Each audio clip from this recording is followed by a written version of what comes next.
Hello guys, welcome back to another video tutorial. For today's video is how to use ChatGPT for chat personalization.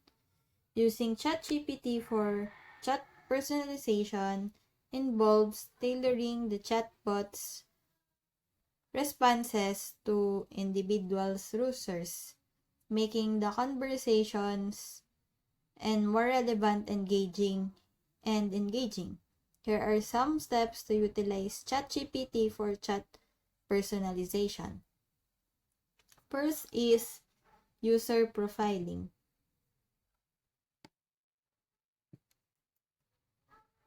Create user profiles to capture relevant information about individual users, including preferences, past interactions, and demographic area. Next is contextual understanding. Train ChatGPT to understand user context by incorporating user profile data and considering the current conversation history.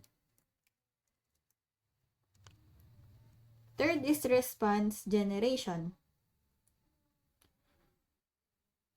Modify the response generation process.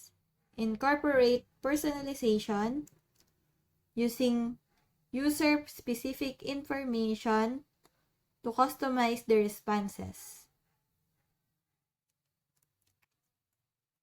Next is dynamic prompts. Utilize dynamic prompts in the conversation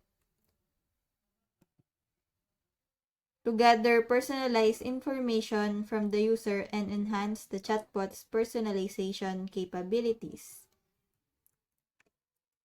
Last is continuous personalization. Continuously monitor user interactions, gather feedback, and refine personalization algorithms to adapt and optimize the chatbot's responses over time. Remember to prioritize user privacy and data protection throughout the personalization process. I hope that you learned something and this video helps. And if you have any questions or comments, kindly put it in the comment section below. And make sure to subscribe and like to our channel. Thanks!